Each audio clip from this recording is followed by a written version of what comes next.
ഗർഭകാലത്ത് നിങ്ങളുടെ വാരിയെല്ലുകൾക്ക് താഴെ വേദനയുണ്ടോ? എങ്കിൽ ഈ കാര്യങ്ങൾ അവഗണിക്കരുത്.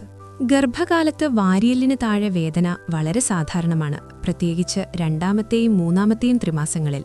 കുഞ്ഞ് വലുതാകുന്നതിന് സമാനമായി ഗർഭപാത്രം വികസിക്കുമ്പോൾ അത് ഡയഫ്രം, വാരിയെല്ലുകൾ എന്നിവയ്ക്ക് നേരെ മുകളിലേക്ക് തള്ളുകയും അസ്വസ്ഥതയോ മൂർച്ചയുള്ള വേദനയോ ഉണ്ടാക്കുകയും ചെയ്യുന്നു. അതുപോലെ റിലാക്സിൻ ഹോർമോൺ, അയവുള്ളതാക്കൽ പോലുള്ള ഹോർമോൺ മാറ്റങ്ങൾ, വളരുന്ന കുഞ്ഞിൽ നിന്നുള്ള സമ്മർദ്ദം അല്ലെങ്കിൽ ആസിഡ് റിഫ്ലക്സ് പോലുള്ള ദഹന പ്രശ്നങ്ങൾ എന്നിവയാണ് മറ്റ് സാധാരണ കാരണങ്ങൾ. ചിലപ്പോൾ കുഞ്ഞിന്റെ ചവിട്ടൽ അല്ലെങ്കിൽ സ്ഥാനം, പ്രത്യേകിച്ച് കുഞ്ഞ് വാരിയെല്ലുകൾക്ക് കീഴിൽ കിടക്കുകയാണെങ്കിൽ ഈ വേദനയ്ക്ക് കാരണമാകും. അസ്വസ്ഥത ഒഴിവാക്കാൻ ലളിതമായ ജീവിതശൈലീ ക്രമീകരണങ്ങൾ വളരെയധികം സഹായിക്കും. നിങ്ങളുടെ വാരിയെല്ലുകളിലെ സമ്മർദ്ദം കുറയ്ക്കുന്നതിന് ഇരിക്കുമ്പോഴും നിൽക്കുമ്പോഴും നല്ല പോസ്ചർ നിലനിർത്തുക. ലളിതമായ സ്ട്രെച്ചിംഗ് വ്യായാമങ്ങൾ, പ്രസവത്തിനു മുമ്പുള്ള യോഗ അല്ലെങ്കിൽ വേദനയുള്ള ഭാഗത്ത് കുറഞ്ഞ ചൂടിൽ ചൂടുപിടിക്കുക എന്നിവ ആശ്വാസം നൽകും. നിങ്ങളുടെ വയറിനെ പിന്തുണയ്ക്കുന്ന ഒരു തലയണ ഉപയോഗിച്ച് വശത്തേക്ക് ചരിഞ്ഞുറങ്ങുന്നതും ആയാസം കുറയ്ക്കും. വേദന, ദഹനം അല്ലെങ്കിൽ ആസിഡ് റിഫ്ലക്സ് എന്നിവയുമായി ബന്ധപ്പെട്ടതാണെങ്കിൽ ഭക്ഷണം ഒരുപാട് കഴിക്കുന്നതിനു പകരം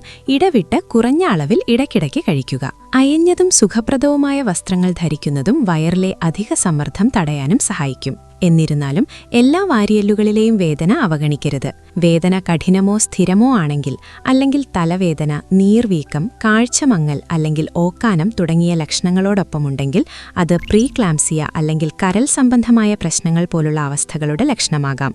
അവയ്ക്ക് ഉടനടി വൈദ്യസഹായം ആവശ്യമാണ്. വേദന അസാധാരണമോ വഷളാകുന്നതോ ആണെങ്കിൽ എല്ലായ്പ്പോഴും നിങ്ങളുടെ ഡോക്ടറെ സമീപിക്കുക. കാരണം ശരിയായ വിലയിരുത്തൽ അമ്മയും കുഞ്ഞും സുരക്ഷിതരാണെന്ന് ഉറപ്പാക്കുന്നു. Stay healthy. Follow for more.